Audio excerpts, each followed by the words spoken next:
Olote cuenta la historia de una niña que queda huérfana debido a la guerra contra el narcotráfico aquí en nuestro país, en un pueblo de México, y cuenta la historia de cómo es su encuentro después de haber quedado huérfana y estar esperando a su padre con un niño sicario, un niño que fue criado por el cártel. Por ahí de 2017 había un conflicto grande en Siria, digo, siempre hay conflictos allá y nos llegan estas imágenes de niños con armas, ¿no?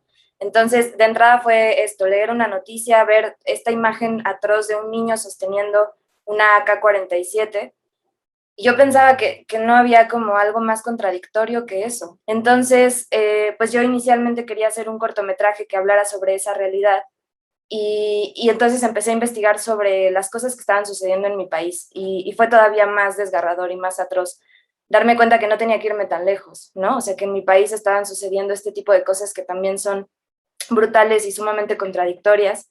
Y llegó a mis manos afortunadamente un libro que se llama Los huérfanos del narco, de Javier Valdés, de este periodista que fue asesinado. Y nada, como que leyendo el libro y estar como investigando un poco más sobre los cárteles, sobre cómo funciona como ese sistema y cómo está sistematizado incluso que los niños formen parte de estos cárteles y sean un poco una fuerza armada y como una carne de cañón. Pues nada, o sea, como que un poco surge de ahí y empecé a escribir el guión inició en realidad como un cuento. Luego ese cuento lo llevé hice un taller con actores adultos, un poco para saborear y como para empezar a entender el conflicto en el cuerpo, ¿no? O sea, yo soy una directora que trabaja mucho como con lo corporal. Entonces empezamos a trabajar con animales, con lo que ellos me iban proponiendo y con eso yo iba adaptando el guión, ¿no? En personajes niños. A mí me gusta mucho hacer castings colectivos en donde justo no llamo como a los niños uno a uno y esta cosa como muy vertical y rara, no sé, sino que más bien hacemos una especie de tallereo, ¿no? En nuestros castings. Y ahí voy soltando cosas de los temas, siempre hablando con los papás primero. Y curiosamente, a partir del proceso de casting y de tallereo con los niños, empecé a modificar todavía más el guión, porque entonces me di cuenta de muchas cosas que ellos sabían.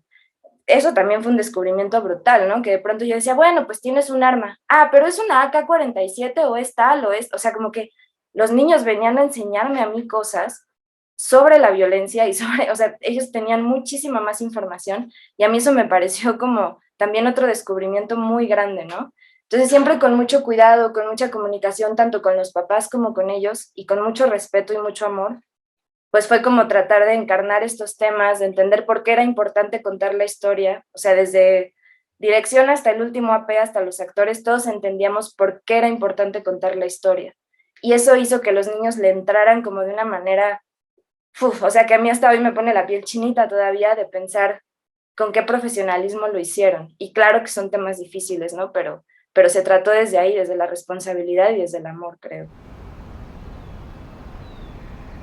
Pues nadie te dice que también el proceso de postproducción se dirige, ¿no? Y entonces yo creo que yo no tuve como las herramientas suficientes para comunicar lo que quería. Y el primer corte terminado con diseño sonoro era otra cosa, o sea, era como si estuvieran los niños en Bagdad, ¿no? Así, bombas por todos lados, balaceras cada 5 segundos, o sea, como un montón de cosas. Y entonces cuando yo vi el corte dije, no, porque la imagen no corresponde a eso, las reacciones de los niños no corresponden a eso. O sea, fue muy doloroso haber pasado todo ese proceso y llegar como a un lugar muy incierto, en donde yo sentía que algo no funcionaba. Y entonces se añadió como mi diseñador sonoro final, que fue Jorge Leal.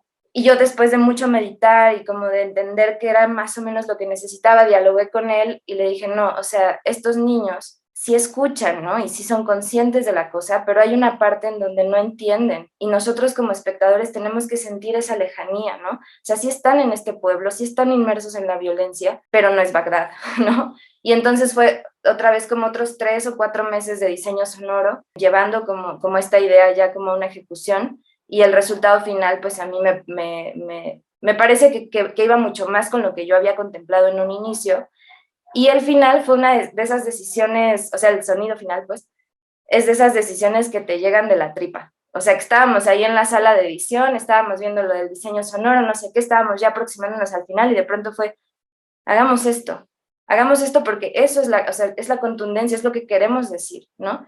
Entonces ya mi diseñador empezó ahí como a mezclar, no sé qué, y cuando lo vimos fue así de, sí, es esto. O sea, ¿sabes? Como cuando no es racional, sino que viene de la panza, eso pasó y nada, como que con esa decisión yo estoy muy contenta.